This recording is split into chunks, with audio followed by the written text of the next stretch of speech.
wind was a blade against Clara Rollins' face, sharp and cold enough to steal the breath from her lungs.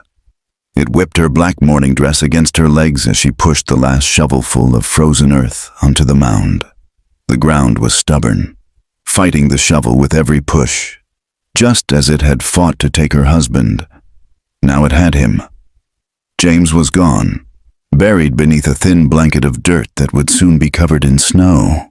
She stood alone at the crude grave, a solitary figure against the vast, unforgiving Wyoming sky. The few townspeople from Sage Hollow who had bothered to watch the burial had already retreated to the warmth of their homes. Their duty done, they had stood at a distance, their faces pinched with a mixture of pity and judgment. Clara could feel their unspoken words hanging in the frigid air. James Rollins had been a fool. He had pushed too hard, spoken too loud, and fought for a piece of land that a bigger man wanted.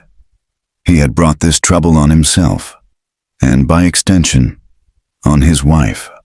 Clara felt nothing but a hollow ache where her heart used to be.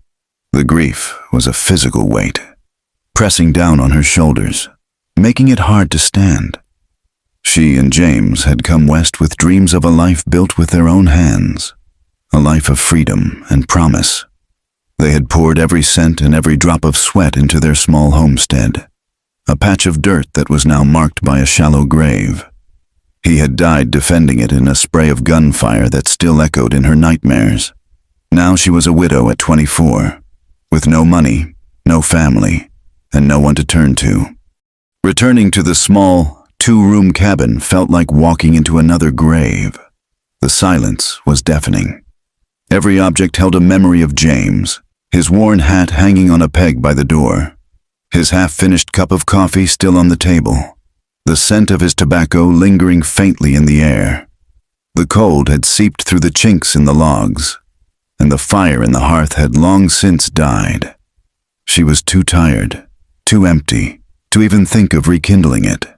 She sank onto their bed, the corn husk mattress rustling beneath her, and pulled a threadbare quilt over her body, not for warmth, but to hide from the emptiness that surrounded her. The next day brought the banker, a portly man named Mr. Henderson, whose sympathy was as thin as the winter sun. He cleared his throat, avoiding her gaze as he explained the legalities. The loan for the land was in James's name. With him gone, and no means to make the upcoming payment, the bank had no choice but to reclaim the property. He gave her 1 week. 1 week to dismantle a life, 1 week to pack up the remnants of a shattered dream. Desperation became Clara's constant companion. She tried to sell their meager possessions, hoping to gather enough coin for a stagecoach ticket, though she had no idea where she would even go. She laid out James's tools, the sturdy German steel axe he had been so proud of, the plow they had nearly starved to purchase. She offered the spare furniture, the rocking chair James had made for her, the small pine table where they had shared their meals. The neighbors came, but not to buy. They came to stare. Goodwife Albright pursed her lips and shook her head, muttering to her husband about the bad luck that clung to the Rollins homestead. Another farmer picked up the axe, weighed it in his hand, then set it down again. His eyes filled with a wary superstition. "A tool used by a dead man brings a curse," he said, more to himself than to her. The whispers followed her like a shadow. Cursed. That was the word they used. She was the widow of a troublemaker, a woman touched by violence and death. No one wanted any part of it. With the homestead picked bare by creditors and her own failed attempts to sell what was left, she walked the 3 miles into Sage Hollow. The town was little more than a single dusty street lined with wooden storefronts, a saloon, a church, and a general store. It was a place that prided itself on hard work and respectable folk, and Clara, a lone woman with no family to speak for her, was now neither. She tried the hotel first, asking if they needed a laundress or a cook. The owner, a man with a greasy apron and a wandering eye, looked her over and said he had all the help he needed. At the Mercantile, Mr. Gable shook his head regretfully. "Times are hard. Mrs. Rollins, I can't afford to hire anyone. He didn't add the unspoken part, that hiring a woman like her would be bad for business. Respectable wives wouldn't want to shop in a store where a cursed widow worked. Day after day, she faced the same rejection. The doors of the small community were closed to her, locked tight by suspicion and fear. She was an outsider, a problem no one wanted to solve. Her savings dwindled to a few pennies, just enough for a small bag of flour and some beans.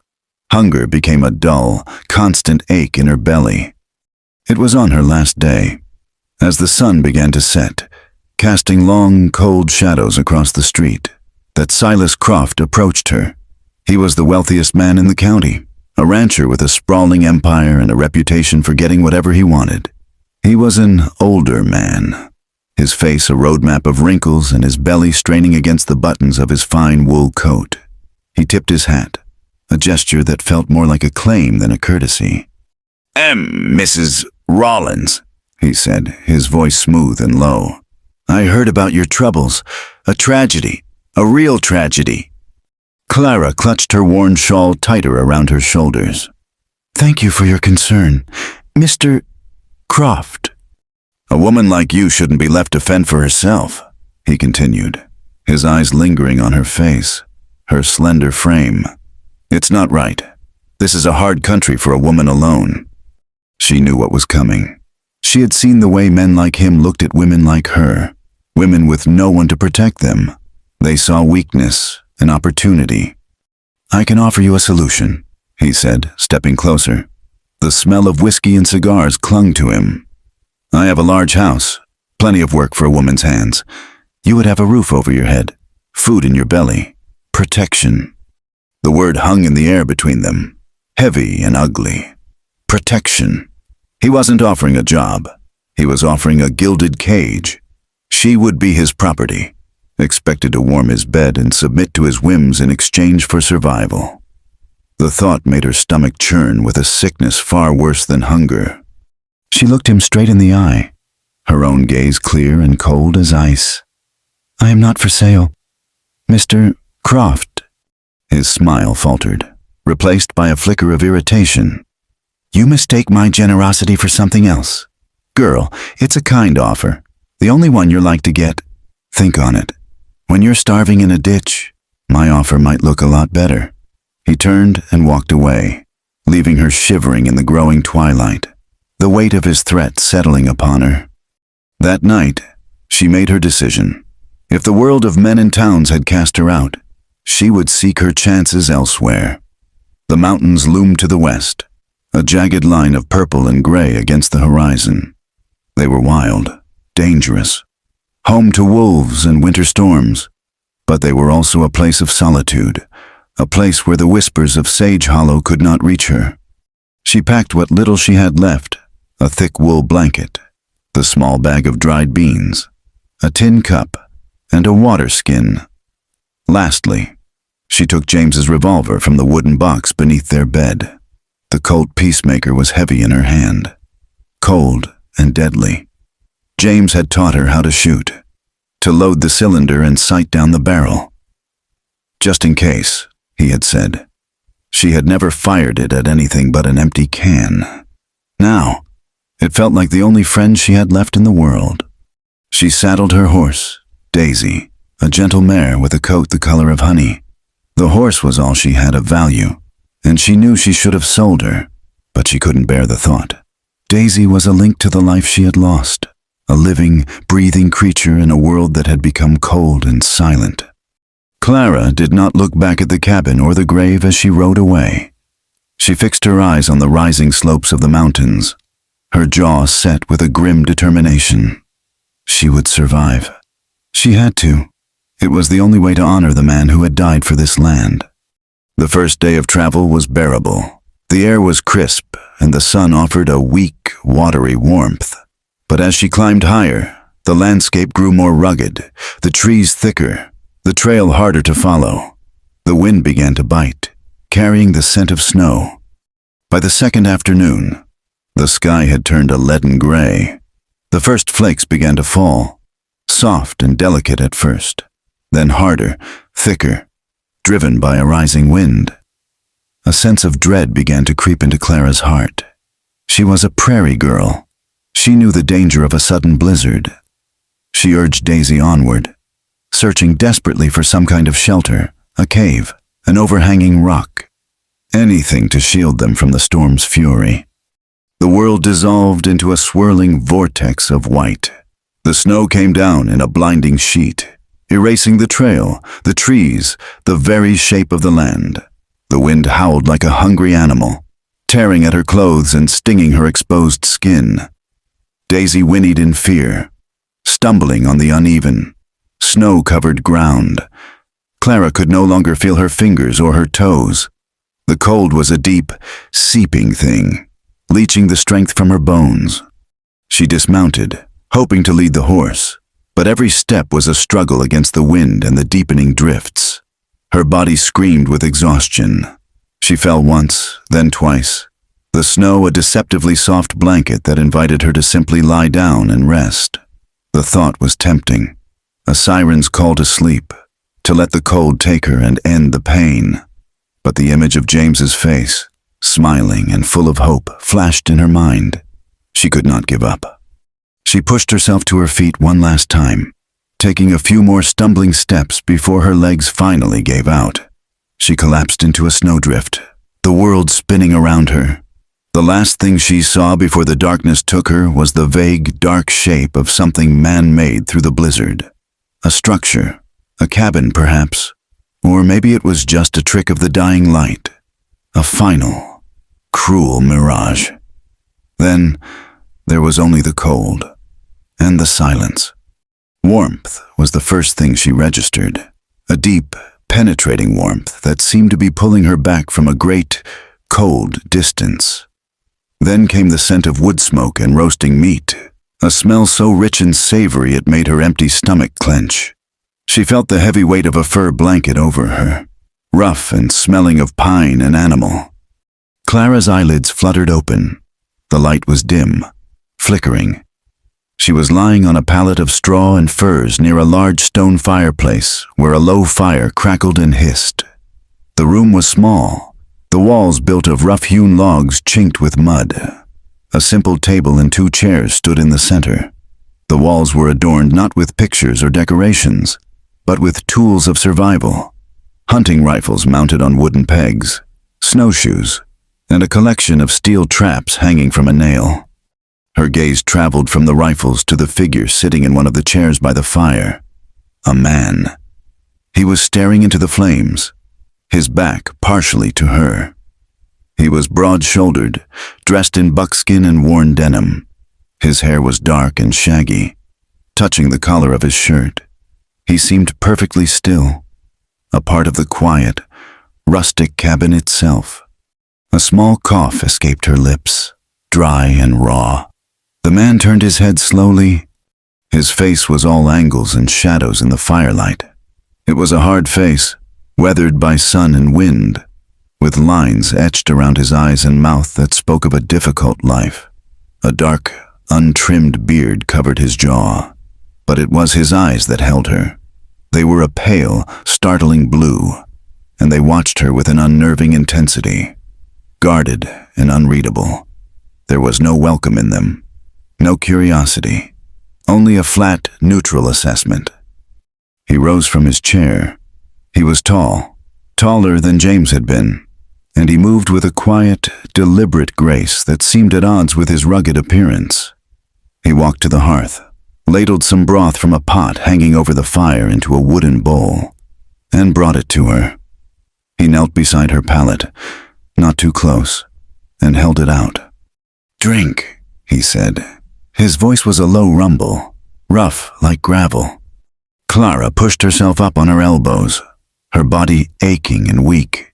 She took the bowl with trembling hands, the warmth seeping into her frozen fingers. She drank the broth greedily. It was hot and salty, with the rich taste of venison. It was the most wonderful thing she had ever tasted. When she finished, he took the empty bowl from her without a word and returned to his chair by the fire. The silence stretched between them, broken only by the crackling of the logs. Clara's mind, slow and foggy, began to clear. She was in a stranger's cabin, a man who lived alone in the mountains, surrounded by guns. Every instinct screamed danger. "Where am I?" she asked, her voice raspy. "My cabin," he answered, not looking at her. Who are you?" He hesitated for a moment, as if the question were an intrusion. "Eli Carver." The name meant nothing to her. "You found me." "Found your horse first. You were half buried in the snow. Lucky I was checking my trap lines." He spoke in short, clipped sentences, offering no more information than was necessary. She pulled the fur blanket tighter around herself, her fear warring with a profound sense of gratitude. He had saved her life. But why? Men in this part of the country rarely did anything for nothing. She looked at his hands, resting on the arms of his chair. They were large and calloused, the knuckles scarred. They were the hands of a man who worked and fought. And deep within his guarded eyes, she saw something else, something buried and painful that he kept locked away. "The storm's not letting up," he said, his gaze still fixed on the fire. "Could last for days. You can stay until you're well enough to ride." It was not an invitation, but a simple statement of fact. He had rescued her from the storm, and he would give her shelter until it passed. After that, she would be on her own again. Clara lay back down, her head spinning. She was alive. She was warm, but she was not safe. She was trapped by the blizzard in a remote cabin with a hard, silent stranger, a man whose past was a complete mystery. She didn't trust him, not for a second, but as the wind howled outside, shaking the very walls of the cabin, she knew with a chilling certainty that she had nowhere else to go. The days that followed bled into one another, marked only by the shifting light through the cabin's single grime-streaked window. Outside, the world remained a maelstrom of white. The snow fell relentlessly, piling in great drifts against the door and walls, sealing them inside the small, smoky room. The isolation was absolute. For Clara, it was a slow return to life. The deep, bone-aching cold of the blizzard receded, replaced by the dull ache of muscles unused and the sharp pangs of a hunger that was finally being sated. Eli Carver remained a ghost in his own home. He was a creature of routine and silence.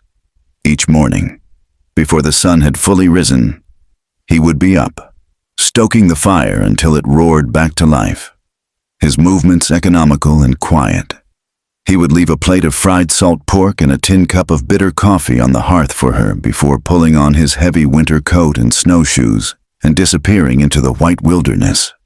He would be gone for hours, sometimes the entire day, returning with a brace of rabbits or a grouse slung over his shoulder. He never spoke of where he went or what he saw. He was simply a presence that came and went, as predictable and as distant as the rising and setting of the unseen sun. He avoided her eyes. When she spoke, offering a quiet thank you for the food, he would give a short, sharp nod, his gaze fixed on the fire, the floor, the rifles on the wall, anywhere but her face. The emotional distance he kept was as vast and as cold as the snow-covered mountains outside. Yet, his actions contradicted his demeanor. He made sure she was warm, fed, and had water. He had cleaned and oiled her husband's revolver, which he'd found in her saddlebag, and placed it on the small crate beside her pallet. It was a gesture she couldn't decipher. Was it a kindness, ensuring she had her protection, or a warning, a reminder of the violent world they both inhabited? As her strength returned, Clara could no longer bear the helplessness of lying on the pallet. She began to move about the small cabin, her steps tentative at first. She swept the rough plank floor with a broom made of bound twigs. She washed their few dishes in a bucket of melted snow. She took the rabbits he brought back and stewed them with the last of her dried beans, the savory aroma filling the cramped space and, for a moment, making it feel less like a prison and more like a shelter. Eli accepted her contributions with the same stoic silence, But she noticed he ate the stew she prepared, every last bite. One evening, while Eli was outside splitting the last of the wood he'd hauled in before the storm, a gnawing curiosity finally overwhelmed her caution. His belongings were sparse, a testament to a life stripped down to its essentials, but on a small, crudely made shelf above his own bedroll in the far corner, there was a worn, leather-bound book. It was not a Bible. Its cover was scuffed and scarred, the leather dark with age and use. It felt like the only personal object in the entire cabin. Her hands trembled slightly as she took it down. It was a journal. The pages were filled with a jagged, forceful script. The ink faded in some places, dark and angry in others. It was not a diary of daily events, but a chaotic collection of thoughts. Some pages were filled with half-scribbled phrases. The price of a man's soul. West of the Pecos. God stops listening. Redemption is just a word for forgetting. Interspersed with the words were drawings, sketched with a startling skill. She saw the grim, gaunt faces of men, maps of canyons and riverbeds, and, more disturbingly, sketches that looked like battlefields. She saw the layout of a dusty street, with X's marking positions in doorways and on rooftops. It was the cold geometry of a gunfight. Then she found the list. It was a list of names, perhaps a dozen of them. Henry Sloan, Marcus Thorne, the Miller brothers. Each name was written in that same aggressive hand, and beside each one was a date. And through every single name, a thick, dark line had been drawn, crossing them out with a finality that sent a shiver down her spine. These were not debts paid. This was a ledger of death. Her suspicion hardened into a near certainty. Eli Carver was no simple trapper or mountain man. He was, or had been, a gunslinger, a man who lived by the revolver and whose past was littered with crossed-out names. She closed the journal, her heart pounding a frantic rhythm against her ribs, and quickly put it back on the shelf just as she heard the crunch of his boots in the snow outside the door. She scurried back to the hearth, her mind reeling. The man who had saved her life was a killer. The knowledge was terrifying, yet it explained so much: the guarded eyes, the haunted silence, the rifles on the wall. He was a man hiding from a life she could barely imagine. A new kind of tension began to grow in the cabin, thicker and more potent than the silence that had preceded it. It was an awareness of each other that was both awkward and intensely charged. Clara found herself watching him, studying the way he cleaned his rifle with methodical precision, the fluid strength in his shoulders as he chopped wood, the deep lines on his face when he thought she was not looking, and sometimes, when she was stirring the stew or mending a tear in her dress by the firelight, she would feel the weight of his gaze on her.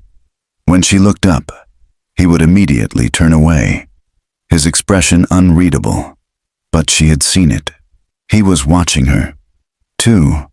One afternoon, the steady, rhythmic thud of his axe splitting firewood outside suddenly stopped. It was followed by a sharp, guttural curse. Clara rushed to the door and peered out. Eli was standing with his back to her, his shoulders rigid. He was staring at his left hand. A dark line of red was welling up, dripping onto the pristine white snow. The axe, slick with blood, lay at his feet. He must have missed his mark, the blade glancing off the log and into his own hand. Without thinking, she grabbed a strip of clean linen she had been saving and hurried out into the biting cold. "Let me see," she said, her voice firm. He turned, a dark scowl on his face. "It's nothing." "It is not nothing. You are bleeding all over the snow," she insisted, reaching for his hand. He flinched, pulling back as if her touch might burn him. But she was persistent, gently but firmly taking his large, calloused hand in her own. The cut was deep, a nasty gash across his palm. The sight of his blood made her feel a strange, protective surge. "Come inside," she ordered, her tone leaving no room for argument. He followed her, a reluctant giant, and sat heavily in the chair by the fire while she fetched the bucket of clean water. She knelt before him and began to clean the wound. His hand was rough and scarred, a map of a hard-lived life. Yet, as she worked, she could feel the tension in him, the tight control he held over himself. Her fingers, small and gentle against his, worked methodically, washing away the blood. Their closeness was a palpable thing. She could feel the heat radiating from his body, smell the scent of pine and cold air that clung to him. She was keenly aware of his breathing, of the way his chest rose and fell.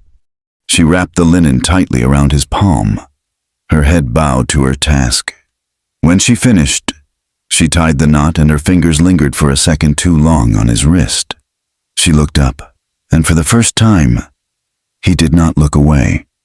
His pale blue eyes met hers, and in their depths, she saw a flicker of something she had not seen before, not anger, not indifference, but a raw, aching vulnerability. It was as if the wound in his hand had opened a crack in the armor around his soul. The moment stretched, fragile and unspoken, filled with a meaning neither of them was ready to confront. Then, as quickly as it had appeared, the mask slammed back into place. He pulled his hand away, stood up, and walked to the far side of the cabin, turning his back to her. The invisible wall between them was once again firmly in place, but now they were both aware of the door that had been briefly opened. The argument, when it finally came, erupted out of the strained silence. It was a few days later, the air in the cabin thick with unspoken thoughts. Clara could no longer stand the pretense, the feeling of living with a ghost who carried a ledger of dead men in his journal. "Why are you hiding up here?" she asked abruptly, her voice sharp. Eli was sharpening a skinning knife by the fire, the rhythmic scrape of steel on stone the only sound. He did not stop. Not hiding, living. "There is a difference," she shot back, her frustration boiling over. "You barely speak. You disappear for hours. You live like a man with no name." She took a breath. "I saw your journal, Eli." The scraping stopped. He set the knife and stone down on the hearth with slow, deliberate care. He still did not look at her. "You had no right.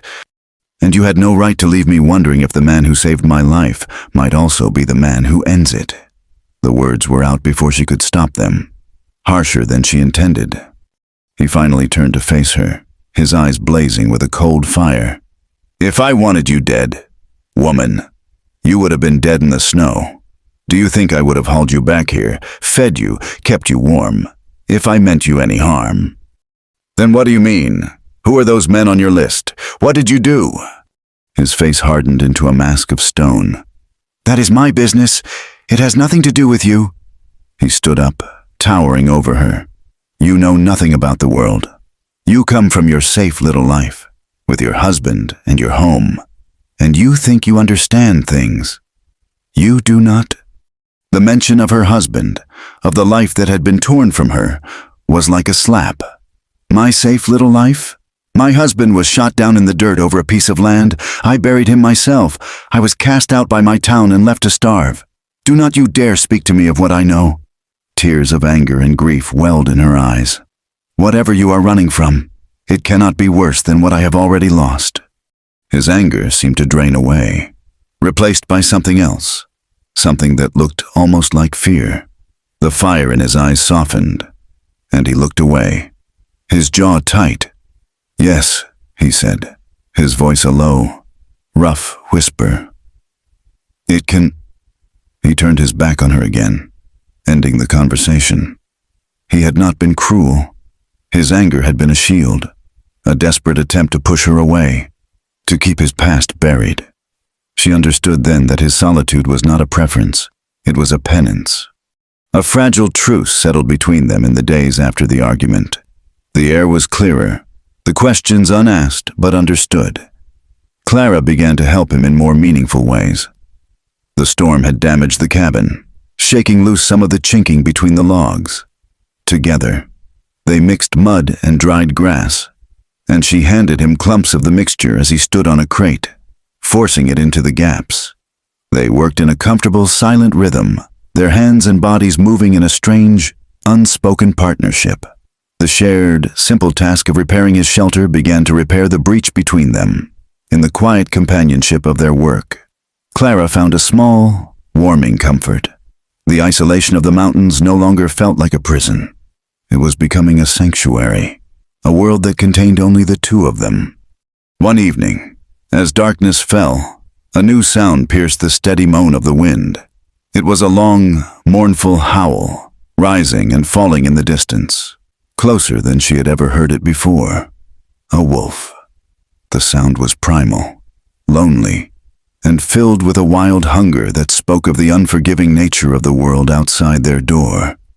Another howl answered the first, this one seeming to come from just beyond the tree line.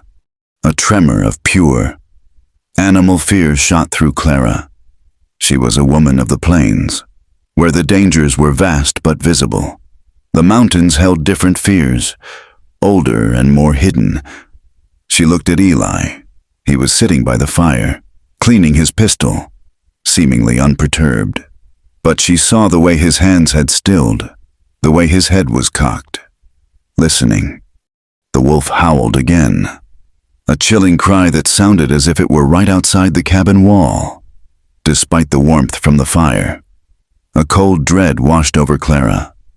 She thought of the flimsy wooden door, the darkness pressing in on them, the wildness of the world she had fled into.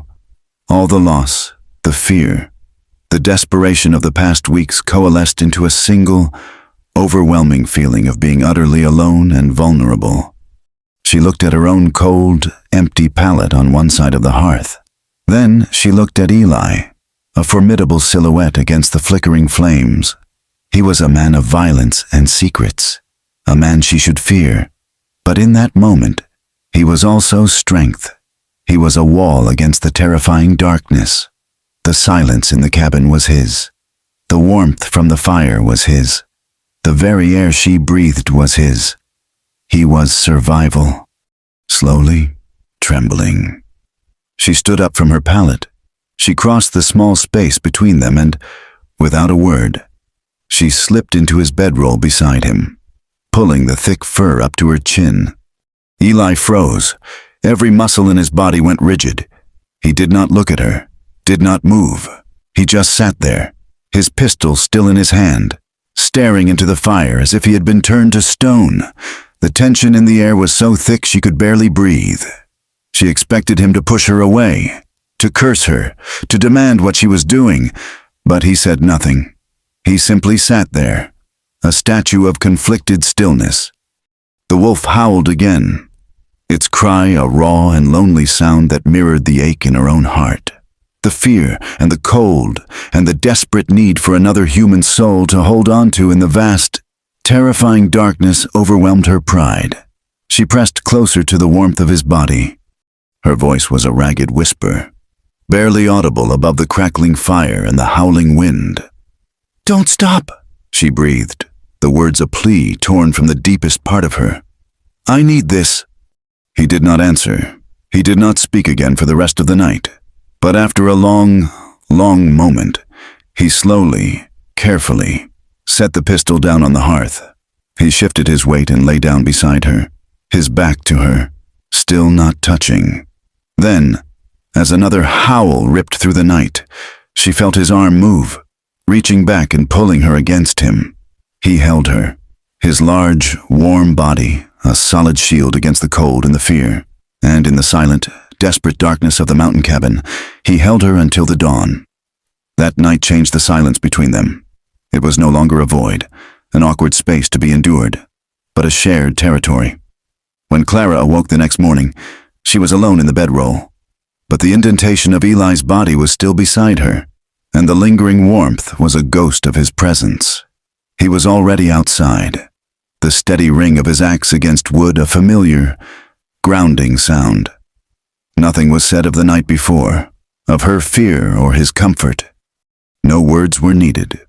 An invisible line had been crossed, a fragile pact made in the darkness.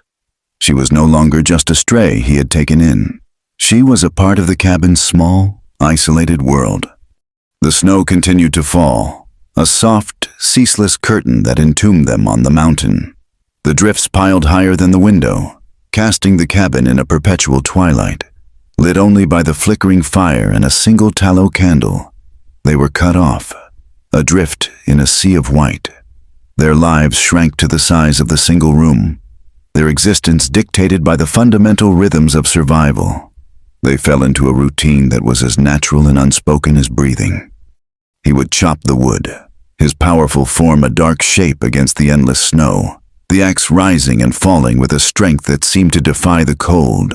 She would haul in the buckets of snow to melt for water, her arms aching, but her spirit resolute. He would hunt and trap, returning with frozen, fur-covered offerings that she would then transform into their sustenance. She would skin the rabbits and dress the birds, her hands, once soft, becoming chapped and capable. She learned to cook over the open fire, making thick, savory stews that filled their bellies and warmed them from the inside out. They moved around each other with a quiet, practiced grace. She knew the way he took his coffee, black and scalding. He knew that she would always save a piece of hardtack to gnaw on in the late afternoon.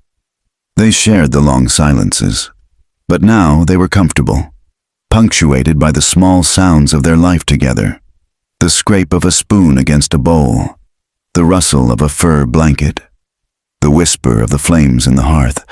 In this shared quiet, she began to see the man beneath the hardened exterior. She saw the gentleness in the way he handled his hunting dog, a lean hound named Blue that lived in a small lean-to outside. She saw the focus in his eyes as he mended a tear in his leather gloves, his large, scarred hands surprisingly nimble. He was a man of immense control, of deep, buried feelings that only surfaced in fleeting glances or a tightening of his jaw. One day, when the sky cleared to a brilliant, painful blue and the sun glittered on the snow, Eli announced he was going to fish. Their supply of salted meat was running low. Clara, desperate for a reprieve from the cabin's dim interior, insisted on coming with him. He resisted at first, his usual gruffness returning. "It is no place for a woman. The ice is thick, the wind is sharp." "I am stronger than I look," she countered, her chin set stubbornly. "And I will go mad if I have to stare at these four walls for another day." He relented with a sigh, a small cloud of vapor in the frigid air. He bundled her in a spare fur-lined coat that was far too large for her, its scent of pine smoke and Eli wrapping around her like an embrace. He chopped a hole in the thick ice of a frozen creek with the axe, then showed her how to bait a small, crude hook with a piece of dried meat and lower the line into the dark, churning water below. They sat on a fallen log, their lines dangling in the icy water.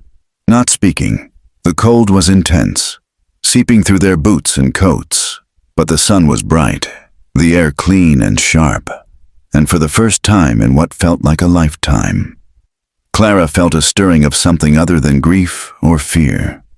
After a long stretch of silence, she felt a tug on her line. With a surprised yelp, she yanked it up. A small, silver fish flopped onto the snow, glistening in the sun. A sound escaped her, one she had not made since before James's death. A laugh. It was a genuine, unrestrained peal of delight that echoed in the vast, snowy silence. She looked at Eli, her face flushed with cold and triumph. He was staring at her, and a strange, unreadable expression was on his face. And then she saw it. The corner of his mouth twitched, the barest hint of a smile, a crack in the stoic mask. It was gone as quickly as it came, but she had seen it. The sight of his fleeting smile made her laugh again, and soon she was trying to stifle giggles as she struggled to get the wriggling fish off the hook. He reached over, his large hand covering hers, and expertly freed the catch. His touch, even through their thick gloves, sent a jolt of warmth through her. "What was your life like before this?" she asked, her voice softer now, the laughter having broken the tension. "Before the mountains." He grew still, his gaze turning distant, fixed on the far-off peaks. The ghost of a smile vanished. "I was a different man." "What happened to him?" He was silent for a long time, watching the dark water swirl in the hole he had cut. "I tried to forget him," he said finally.